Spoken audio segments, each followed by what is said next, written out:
una pesadilla pensar en ese día cero, pero antes de ese día cero pueden haber muchos años de racionamiento, por ejemplo, donde no es que nos quedemos completamente sin agua, pero que el uso del agua va a estar mucho más restringido.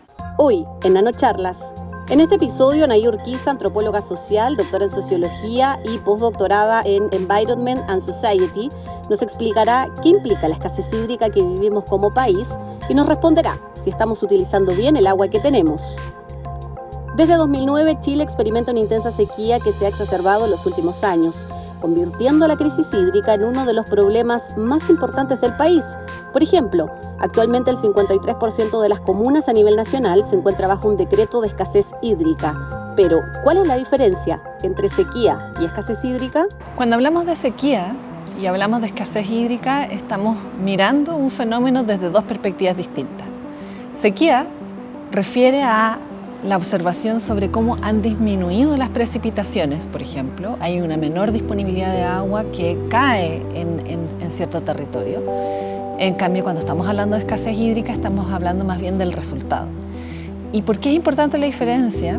Porque no solamente la escasez hídrica, que es la disminución de la disponibilidad de agua, se debe a que disminuyen las precipitaciones, sino que se debe en gran medida a cómo usamos el agua que hay en el territorio y cómo deterioramos o cuidamos los ecosistemas, ¿no? Hay ecosistemas naturales, ¿no? Por ejemplo, los bosques nativos que tienen la capacidad para resguardar mejor el agua, ¿no? Para protegerla mejor. Entonces, si tenemos, por ejemplo, bosques que están protegidos, esos bosques nos permiten retener más agua que si no estuviera, que si ese mismo terreno estuviera erosionado, ¿no?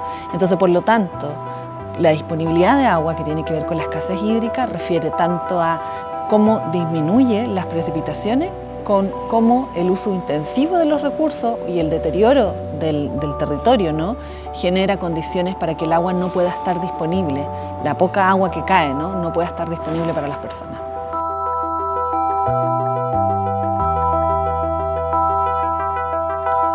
Los expertos advierten que el abastecimiento en los principales embalses del país se encuentran bajo el promedio histórico debido a la falta de lluvia. Esta situación no cambiará a corto plazo, según las proyecciones de precipitaciones y altas temperaturas.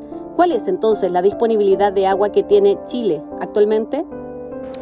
Hoy día podemos hablar que estamos viviendo un fenómeno muy particular, que es se llama muy conocido ya a esta altura, que llamamos megasequía, ¿no? ¿Por qué llamamos megasequía? Porque en nuestro país hemos estado acostumbrados a tener ciclos de sequía y ciclos de años normales gracias a los fenómenos de las corrientes del Niño y la Niña, ¿no? Entonces la sequía no es algo extraño para el clima de nuestro territorio. Sin embargo, lo que estamos viviendo ahora es una sequía mucho más extensa en diferentes dimensiones, extensas en tiempo y extensas en territorio. ¿Cuáles son las implicancias de esto? Tenemos una gran cantidad de regiones de nuestro país que hoy día han tenido años con muy pocas precipitaciones, ¿no? Y además muchos años con muy pocas precipitaciones. Entonces por eso llamamos la megasequía, y además es el sector precisamente más poblado de nuestro país, que es la zona centro y centro-sur. Hoy día podemos decir que tenemos problemas de agua desde la cuarta región, si no contamos las regiones más al norte, que siempre han tenido problemas de agua, ¿no? Pero tenemos serios problemas de agua desde la cuarta región hasta la décima, ¿no? Entonces, claramente el fenómeno es mucho más amplio. Ahora, no podemos olvidar que la escasez que enfrentamos, la escasez hídrica que enfrentamos en nuestro país, solo en parte viene de la disminución de precipitaciones, pero en gran medida lo que más nos afecta es la sobreexplotación de los recursos hídricos. Entonces hemos ido utilizando cada vez de forma más intensa el agua, hemos ido deteriorando cada vez más los ecosistemas que nos permiten proteger la disponibilidad de agua en un contexto donde ha ido sostenidamente disminuyendo las precipitaciones. Obviamente hay algo que no estamos haciendo bien, ¿verdad? O sea, sobre todo cuando miramos las proyecciones de cambio climático y estamos obligados y obligadas a asumir que vamos a tener menos agua, que ya tenemos menos agua y vamos a seguir teniendo menos agua, o sea que los años de abundancia ya no van a volver, quizás vamos a tener algún año un poco más húmedo, pero la condición de sequía se va a mantener. Entonces no tiene ningún sentido que sigamos aumentando el uso del recurso hídrico, ¿no? Sobre todo para actividades productivas, cuando finalmente el agua que tenemos es cada vez menos.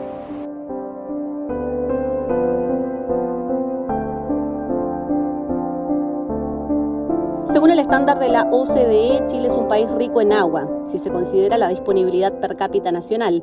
Sin embargo, la zona centro-norte del país se enfrenta a un grave problema de escasez y los grupos en situación de pobreza y las zonas rurales, donde la infraestructura hídrica es más precaria, son los que más sufren sus impactos. En este sentido, ¿estamos utilizando bien el agua que tenemos? En nuestro país estamos tremendamente atrasados en el uso eficiente del agua, ¿no? Por varias dimensiones. Por un lado, tenemos un modelo institucional, un modelo de gestión del agua que no nos permite cuidarla, ¿no? Es un modelo de gestión del agua que tiene detrás asume, ¿no? que el mercado regula de la mejor manera la escasez hídrica, ¿no? Y que permite llevar el agua donde es más eficiente. Pero esa mirada es tremendamente problemática porque lo que hace es no considerar una mirada temporal más amplia, o sea, no permite considerar no solo el uso de hoy día, sino que el uso de mañana y cómo se deterioran los ecosistemas o cómo la población puede sufrir, porque puede ser más eficiente tener palto, pero la población tiene más eficiente económicamente, ¿no? Pero no puedes dejar a la población sin agua. Entonces es un modelo que no nos permite proteger ni el agua ni las personas. Y en un contexto de cambio climático es fundamental que tengamos esa capacidad de proteger, de planificar, de diseñar soluciones que nos permitan recuperar ecosistemas, de diseñar formas de uso del agua que nos permita ser más eficientes y priorizar usos. Porque no solamente nos estamos ocupando gran parte del agua que está disponible a nivel superficial, sino que también los acuíferos, se nos están derritiendo los glaciares también, y eso significa que hay una menor disponibilidad de agua en tiempos de escasez. Entonces, por lo tanto, no solamente tenemos que dejar de consumir tanta agua, sino que tenemos que reducir el consumo. Y eso solo es posible cuando también reducimos la producción o mantenemos la producción, pero con un uso mucho más eficiente del recurso, ¿no? Y por otro lado, también hay otras dimensiones en las cuales no hemos avanzado prácticamente nada, que tiene que ver con, o sea, muy poco, que tiene que ver con el uso de las aguas grises, por ejemplo, ¿no? La verdad es que hoy día cuando miramos una ciudad como Santiago y vemos la cantidad de agua que se utiliza, de agua potable que se utiliza para fines que no es necesario usar agua potable, la verdad es que es bien escandalizante, ¿no? O sea, hoy día debiésemos estar invirtiendo en infraestructura que nos permita usar las aguas residuales de distinto tipo en diferentes usos para que efectivamente tengamos un uso podamos hacer un uso más eficiente del agua, pero que eso no implique usar más al mismo tiempo, ¿no? Sino que usemos menos para poder recuperar los ecosistemas.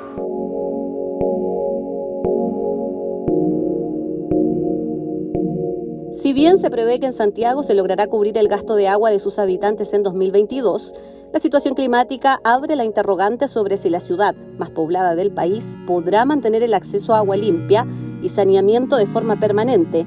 En ese sentido, ¿qué tan posible es que la capital se quede sin agua? Mira, la verdad es que uno de los grandes problemas que tenemos frente a la escasez hídrica es la dificultad de generar conciencia sobre ella. En la zona central llevamos más de 10 años de sequía. Tenemos serios problemas de escasez hídrica y nos hemos estado consumiendo nuestras reservas. Sin embargo, la gran mayoría de las personas no sabe eso. No tiene nociones de que estamos en un contexto de sequía. Y eso básicamente es porque abre la llave y sale agua, ¿no? Y vivimos muy lejos de la naturaleza en las ciudades. Estamos muy lejos de esos cursos de agua. Estamos muy lejos de la vegetación que se va deteriorando. Nos cuesta ver esa disminución de la disponibilidad de agua. Y sin embargo está. Y la verdad es que cuando miramos las proyecciones y tratamos de identificar con los colegas, por ejemplo en el CR2, con una perspectiva interdisciplinaria, si es que pudiésemos decir cuándo se nos va a acabar el agua es muy difícil, ¿no? Porque hay muchísimos factores que están involucrados, como decir, por ejemplo, va a haber un día cero, como lo habría como fue en Ciudad del Cabo, por ejemplo.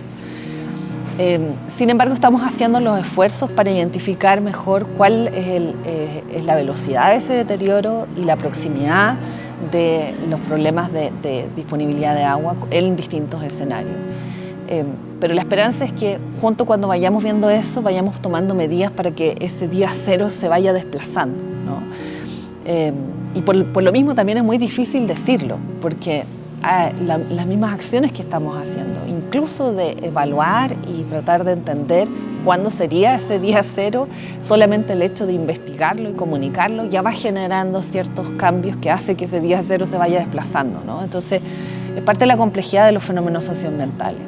Pero, sin embargo, si no hiciéramos, si no tomáramos medidas y si no generáramos esfuerzos para poder reducir el consumo de agua, hacerlo más eficiente y proteger los ecosistemas, proteger los glaciares, etc., es muy probable que nos quedemos sin agua en el futuro, ¿no? Y una ciudad de este tamaño es brutal.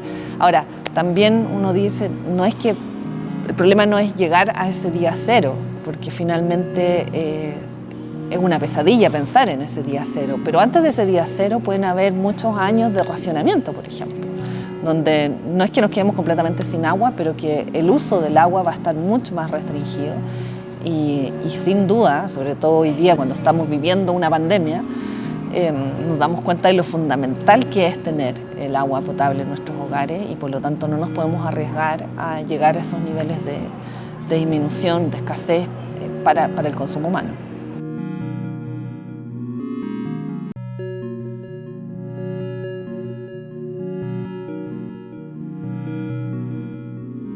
Los efectos del cambio climático sobre los recursos hídricos y las presiones de las actividades productivas y extractivas son de los factores que vuelven más complejo este problema. ¿Cuáles son en este sentido los desafíos del Estado para enfrentar la escasez hídrica? Cuando pensamos por dónde avanzar, ¿no? ¿Cuáles son los grandes desafíos de los cuales debiésemos hacernos cargo? Yo diría que el primero de ellos es institucional. Tenemos que tener las herramientas para poder tomar decisiones sobre la gestión del agua en los diferentes territorios. Y para poder tomar las decisiones considerando e involucrando a quienes habitan esos territorios. Chile es un país muy diverso y cuando se toman las decisiones desde los escritorios de Santiago, sin involucrar a las personas, no solamente a los expertos de los distintos territorios, sino que también a las personas que habitan y que conocen con mucha precisión esos ecosistemas, porque son los que habitan, se toman malas decisiones. Entonces, hay un tremendo desafío institucional de generar mejores mecanismos para la toma de decisiones en torno al agua y al mismo tiempo hacer los esfuerzos para que podamos proteger los ecosistemas para recuperar, ¿no? Y generar mejores condiciones de acceso al agua. Por otro lado, por supuesto, hay otra línea que se ve muy lejos, pero que tiene que ver con el control de las emisiones de gases de efecto invernadero, que también es algo que hay que seguir haciendo porque la disminución de agua que vamos a enfrentar considerando un aumento de temperatura de 1 grado, 1.1, que es que estamos ahora, 1.5, que parece inevitable llegar hasta ahí, y 2, que es bastante probable que lleguemos hasta ahí, 2 grados de temperatura, la disminución es mucho mayor, ¿no? Entonces, controlar los gases de efecto invernadero también es crucial para poder controlar la disminución de precipitaciones, por decirlo de una manera como fácil, ¿no? Entonces, por lo tanto, también necesitamos trabajar en eso, por poco que nuestro país influya desde el punto de vista porcentual en los gases de efecto invernadero, es un problema que es global y por lo tanto todos los países de una u otra manera tenemos que participar en ello.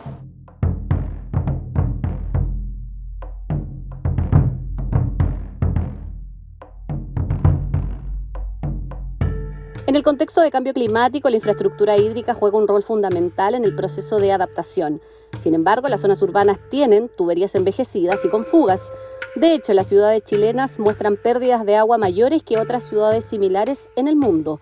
En nuestro caso, ¿el desarrollo de infraestructura puede aminorar el impacto de la escasez hídrica? A nivel de infraestructura, efectivamente hay una serie de soluciones que se han ido implementando en los últimos años, pero que han tenido un alto costo para los ecosistemas, por un lado, estoy hablando de los embalses, por ejemplo, pero también un alto costo porque como no han ido de la mano de una regulación del territorio, ¿no?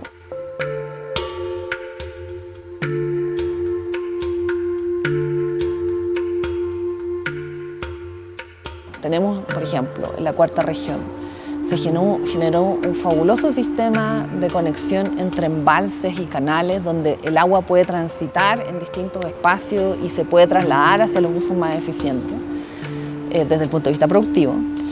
Sin embargo, no hay un control sobre lo que se hace en el territorio. No hemos tenido herramientas de planificación territorial. Entonces, por lo tanto, es un uso muy eficiente del agua, pero que termina siendo en un uso muy intensivo del agua. Y finalmente, claro, uno va a ciertas regiones y ve los cerros plantados hasta arriba de paltos, frutales, etc. Y se ven fabulosos desde una perspectiva, pero desde otra es absolutamente insostenible, ¿no? Porque el agua no es suficiente para poder mantener ese tipo de plantación. Entonces, por lo tanto, ahí tenemos que generar herramientas para tomar mejores decisiones y la infraestructura viene después, ¿no? O sea, si tenemos las herramientas para poder proteger los ecosistemas y el consumo de agua humano, podemos generar infraestructura que facilite el acceso a ella, pero sin perjudicar esta disponibilidad en un mediano y largo plazo. Y que refiere precisamente a no pensar con esas lógicas o con estas otras lógicas de traigamos agua del sur para que no se pierda en el mar, ¿no? Que lo hemos escuchado muchas veces, incluso autoridades, y la verdad es que es una posición que tiene una gran ignorancia sobre cómo funcionan los ecosistemas y cómo funciona el ciclo del agua, ¿no? No podemos evitar que el agua llegue a la costa, que el agua llegue al mar, porque necesitamos que el agua llegue al mar para poder mantener el ciclo del agua, para poder mantener los ecosistemas costeros que nos protegen en una serie de elementos, pero también son sustento de muchas personas. Los mejores sistemas de eficiencia y de protección del ciclo del agua son naturales, ¿no? Entonces, paralelamente, más que invertir en canales, más que invertir en embalses, tenemos que invertir en recuperar nuestros ecosistemas, recuperar nuestros bosques, recuperar nuestros humedales, que son los que nos permiten guardar el agua para que esté disponible en otros momentos, proteger nuestros glaciares, para que efectivamente esos glaciares puedan seguirnos proveyendo de agua en los meses en los que no llueve. Esas son soluciones mucho más seguras, ¿no? Yo creo que hay un tema de humildad desde el punto de vista de los seres humanos que tenemos que hoy día hacernos cargo, ¿no? No podemos simplemente con tecnología lograrlo todo, porque hacemos cosas y generamos otros problemas. Y la escasez hídrica es un tremendo problema que se soluciona más bien haciéndonos cargo de los problemas que nosotros mismos hemos generado con otras soluciones, ¿no? Entonces creo que es una buena lección de humildad.